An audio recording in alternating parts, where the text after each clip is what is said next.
It's Week 14 of the National Football League. And we'll see Chris Godwin. He comes in second in the NFL in touchdown receptions. It's the Bucs and the Bears, and it's coming up next on Madden Football.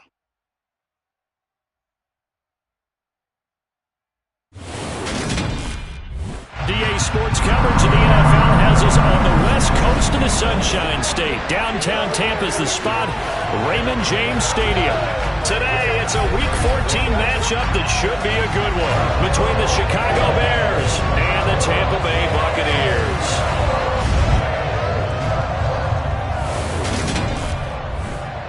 Brandon Gaudin alongside Charles Davis. And Charles, this is a matchup, folks. Well, they're excited about this one, and for good reason. We got two offenses that are operating at extremely high levels. No question about it, Brandon. This is not a matchup that you get that often. We're going to see the number one and number two offenses in the entire NFL on the same field. I'd hate to be one of these defensive coordinators. We know that more than likely they've had a few sleepless nights getting ready for this one, and we're definitely going to see some points put up on the board.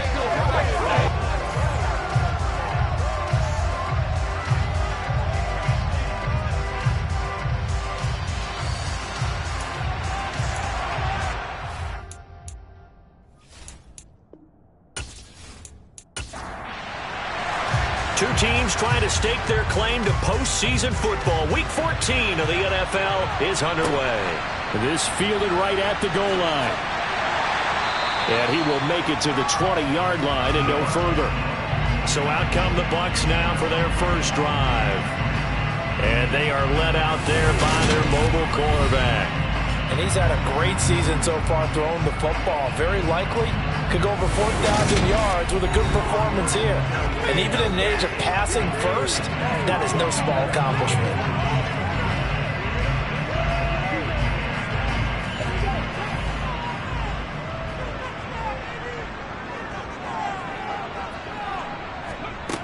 They'll come out throwing here to start the drive. It's caught by Mike Evans.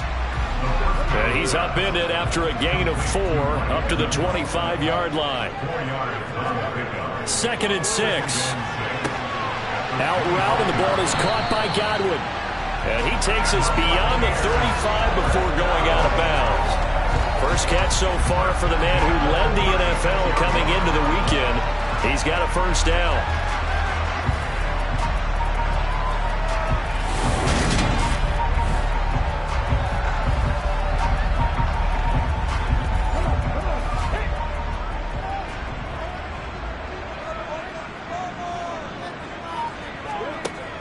On play action, they'll throw. Looking for Godwin again, and he's got him once more. And he slips up past the 45 before being tackled. Consecutive catches for him. That good for 11. And he's already got 2 catches on the opening drive. They know he's going to be a handful. And sometimes you game plan for that offensively. You want to make sure that guy touches the ball, and sometimes it just happens naturally. And then you change your game plan. When he has the hot hand, you keep going back to him because he's running routes with confidence as the game goes on. Now a toss left side into the hands of his tight end. And he's going to be taken down right at the 40-yard line. Well, first drive here and the first time that we've called a big tight end's name, but I can assure you this, Charles, it won't be the last. No, it won't, because when he gets going, now it opens up opportunities on the perimeter because that'll draw the defense towards him in the middle of the field. Now your wide receivers will get involved as this game goes on. Looking left side, and it's complete. And he'll be brought down at the 27. That early game script that they drew up is working pretty well here on this first drive. Already at field goal range, Charles knocking on the door of the red zone. You know, Brandon, when we met with the coaching staff, they kind of predicted that they would come out firing like this. I think you and I were a little skeptical that it'd be this easy, but they certainly knew what they were doing in scouting, in preparation, and understanding what their team was capable of. 11 more on that one and another first down. Well, there's plenty of real estate for him to maneuver on that run, and let's face it, it shouldn't be a surprise. He's one of the better backs in the league.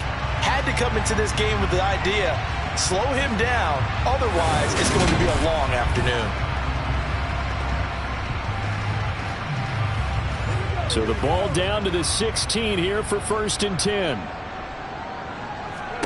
From the red zone now, they'll look to throw. Looking end zone, but it's incomplete. So after the incompletion on first, now 2nd and 10.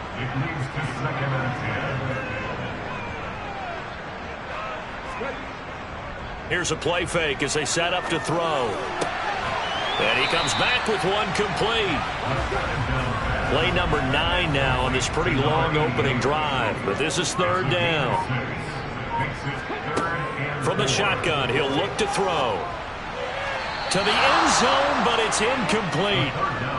And now the Tampa Bay field goal unit comes out here. From the right hash here, should be an easy one. And his kick is right there. It's good, and the Bucs take a 3-0 lead. Well, given where they started that opening drive, CD, I think to get 3 out of it, probably a pretty good start that they'll take. I think you're exactly right about that because they just shook off the effects of the kickoff in field position and took the ball and moved it downfield. Didn't pay off with a touchdown, but that drive, that was really nice for them, and they did come away with 3 points. So here now the Bears offense for their first drive of the game. And a glance here at their shifty mobile signal caller. And he's certainly putting together an MVP-type season, leading the league in both passing yards and touchdown passes.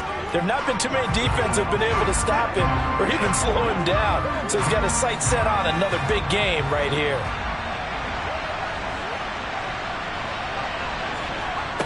They'll try and start this drive in the air. And he's got his man in stride, complete. And he's upended at the 33, following a good pickup of 8. Off the play fake, he'll look to throw. He's got Smith here. 85 catches for him on the year now, and the result there is a first down. A play-action fake, they'll look to throw. He's going to fire one deep, middle of the field. And that is incomplete. They work again from the 38 on 2nd and 10. They'll look to throw again. And that is incomplete. Now they face a 3rd and 10 after back-to-back incompletions. They'll stick with the passing game as he looks to throw. And able to catch it on the left sideline, but they're going to rule him out of bounds. So it'll be incomplete, certainly one they'd like to have back as it brings up 4th down. So they're forced to punt on 4th as this one's away.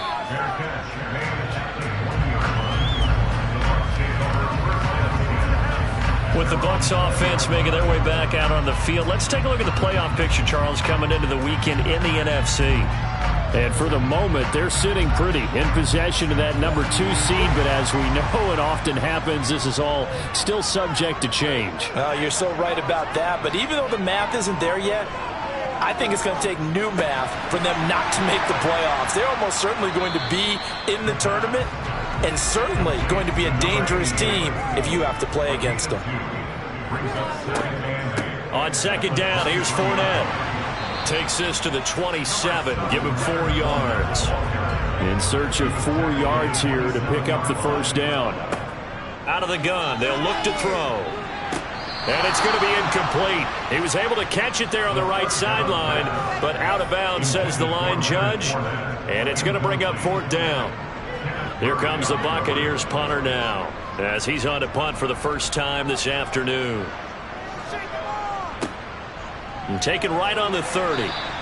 It's a 40-yard punt, 6 yards on the return. Chicago works their way back onto the field here for their 2nd drive of the game. And you figure this should be a healthy, a rested, a focused unit, and they're working on a good winning streak. They had the week off last week. This is really a team, Charles, that should be in top form. I would agree absolutely with that. What coaches worry about, what organizations worry about, though, is overconfidence. They've been playing so well, and now they've had that extra time off. And we've seen teams come back off the open week and come out flat. So what a lot of good coaches do is they kind of game plan for that with their teams. On defense, they may blitz more in the beginning to get them going. On offense, they may go more up-tempo. Anything to get them out of that lethargy right at the beginning.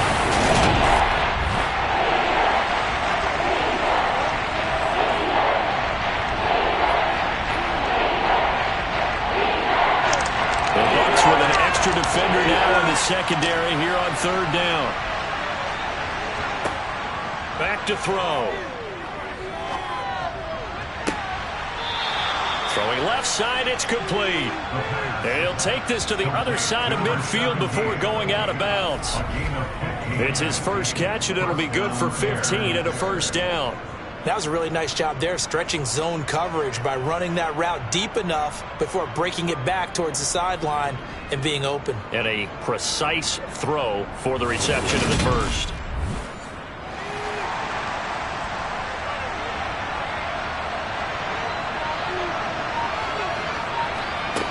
On first down, he'll drop to throw. Completes it to Hardman. And he'll be brought down just shy of the 40.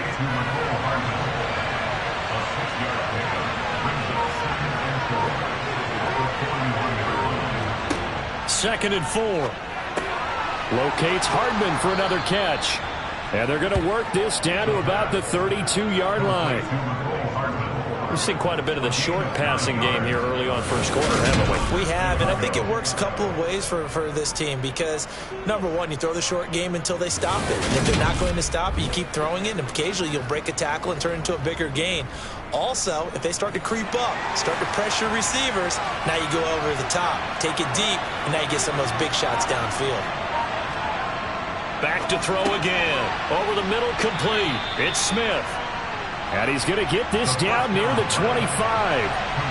The partner, this offense 12-0 now on the year following their latest victory. And during the week, a lot of folks making comparisons between this squad and the 1985 Bears. You know, they too were 12-0 at this juncture of the season before losing on a Monday night 38-24 to the Dolphins at the Orange Bowl way back on December 2nd of 85. But then they'd never lose again en route to winning Super Bowl 20.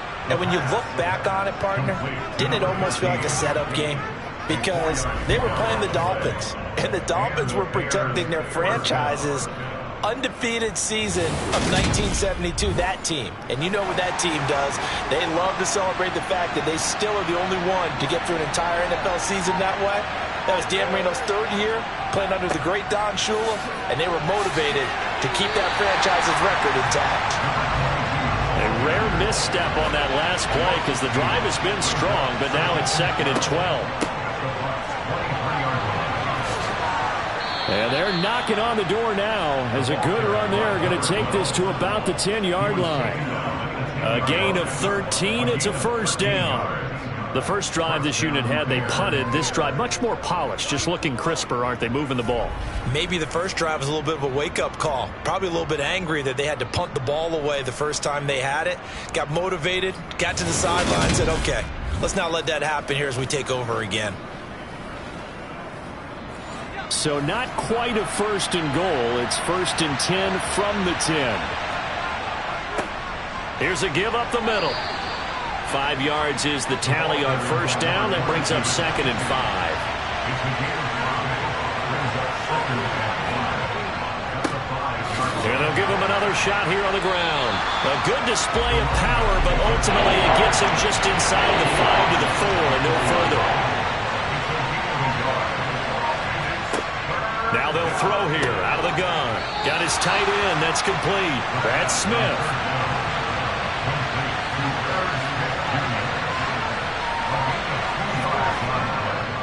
Needing the tough yards, they run it with their fullback. And he's not going to get there. They tackle him at the 2. They tried to let the fullback pound it in between the tackles, but he stopped up short. And the Bucs defense, they'll celebrate the goal line stand. They'll start out on the ground. It's Leonard Fournette. And he'll get this only up to about the 3-yard line. Here's 2nd and 9, just a yard on that last run. Again, it's Fournette. And the second wave of tacklers is going to get him as they stop him behind the line. 3-0 after 1 on EA Sports. Second quarter now in Tampa Bay. It's the Buccaneers in control of the football as they've got it with a 3rd down coming up. Inside handoff now to Fournette. And he's not going to get anywhere close to the marker as they'll stop him well short of the yellow line. Just a 2-yard pickup, and that should necessitate a call for the punt team here on 4th down. Well, he hasn't made much of an impact in the running game thus far, and after that last run, not much is going to change in that area. He hasn't been able to get anything going, and really the offensive line not helping him much.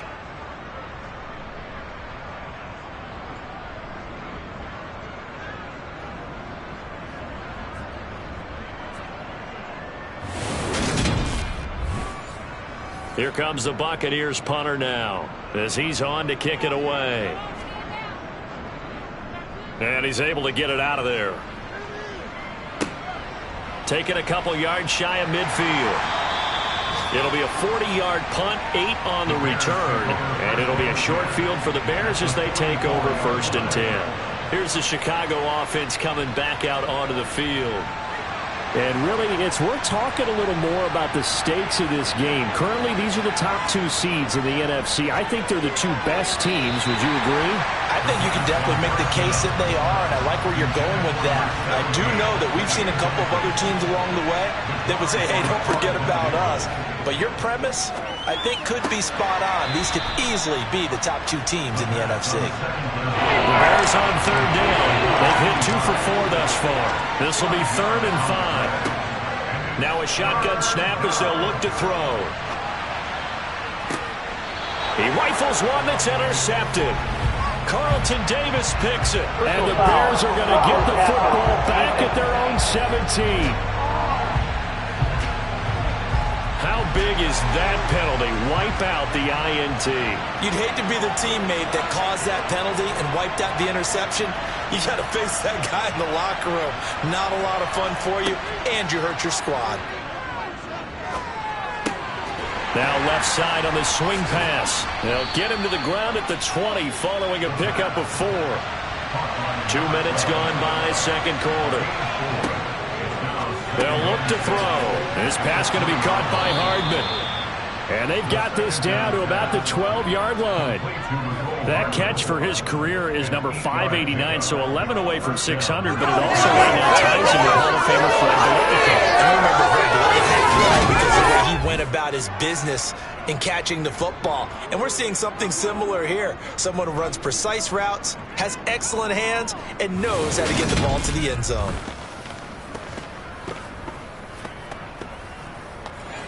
From down at the 12, it's 1st and 10. Now a handoff running through the middle. Pushes him over, and he's able to get it down to the 2-yard line. Keep in mind they can still get a 1st down here as they come up on 2nd and inches. And they'll keep leaning on the running game. Back to the ground. And he's into the end zone. Touchdown, Bears. A great play there.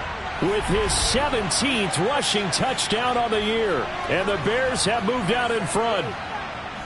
Week after week, Charles, when we see this offense operate, I don't know, they just seem to get more impressive.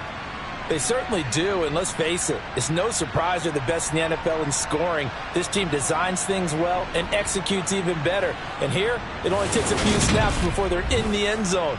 That's how they demoralize teams. That's how they put them on notice.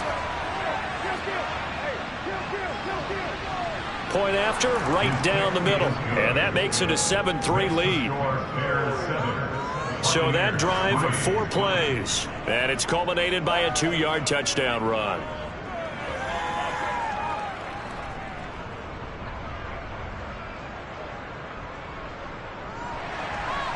Out is the kickoff unit as they run up and send this one away. McKenzie now from his end zone. And only able to get this to the 19, so probably should have opted for the touchback.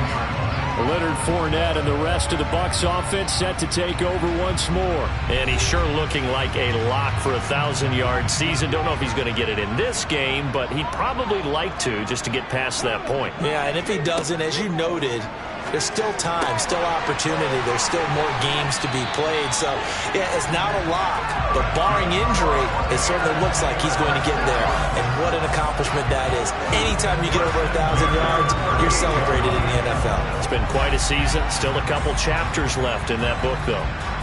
I know exactly what's going to be said about that play from the defensive perspective. What's that? That's why I tell all you guys we need more than one tackler to the ball. He broke the first tackle. Luckily enough, there were more people there to get him down.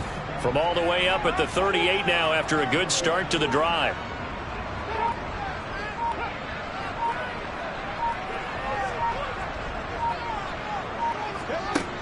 Back to throw here. That's complete to his receiver, Godwin.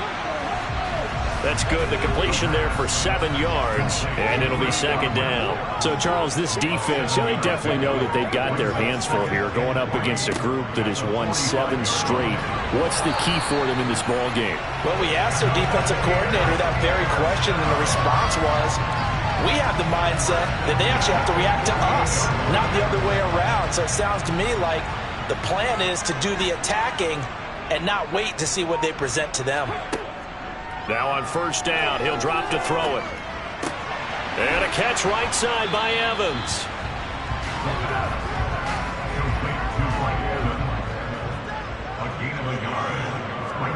Second and 9 now.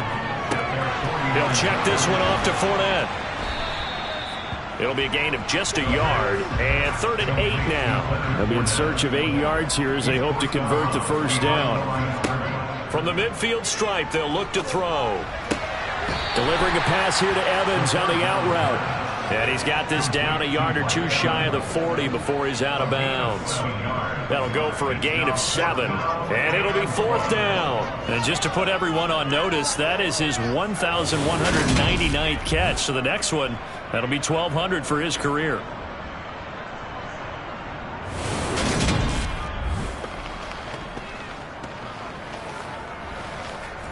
And now some disagreement down on that sideline. The red flag is out, and we're going to get a challenge.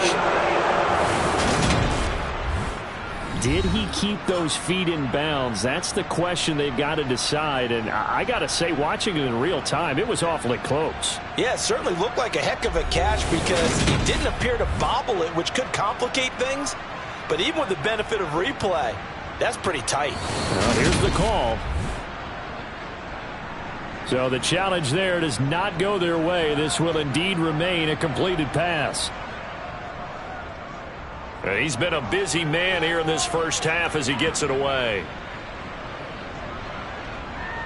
And a great job here. This is going to turn out to be a beauty. This is marked down at about the 3-yard line.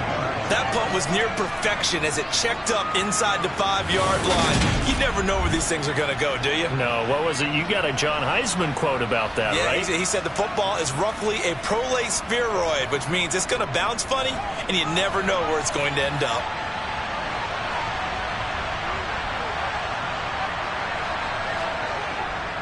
They'll start this drive out on the ground. And they'll get him down up past the 15. That'll go for a gain of 13, helping big time to get away from that end zone. First down. I guess it's good we can't really read the mind of the defensive coordinator now, huh? Had him pinned back there deep, give up that run. Can't be happy. Yeah, whatever's in his mind right now, we probably couldn't say over the air. So that last play gives him a little more space now. Here's 1st and 10 at the 16-yard line. Here's a pass swung out left to his running back. And from the 15, they're able to work this up to the 20 for a pickup of a handful. On second down, they'll run it here. And they'll get to him quickly here as he'll get a yard, just a yard to the 22. He'll look to throw. He's going to fire this thing deep right sideline. And this is caught right along the sideline. What a job of keeping the toes in bounds there. A huge play there for Chicago. 44 yards. In today's NFL, we talk about quarterbacks and their speed and accuracy, but There's still something about a guy slinging one downfield. And that is absolutely demoralizing for a defense because you've got the offense on the ropes. It's third down. You're trying to get off the field, and then wham, you have a letdown in the secondary, and you give up a big one. They'll look to throw here on first down.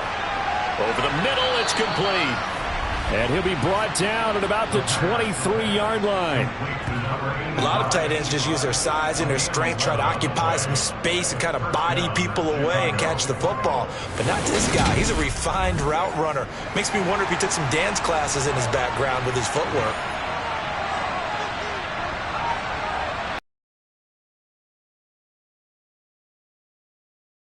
And this time they were ready for him as they'll stop him right at the line of scrimmage. Back to throw now.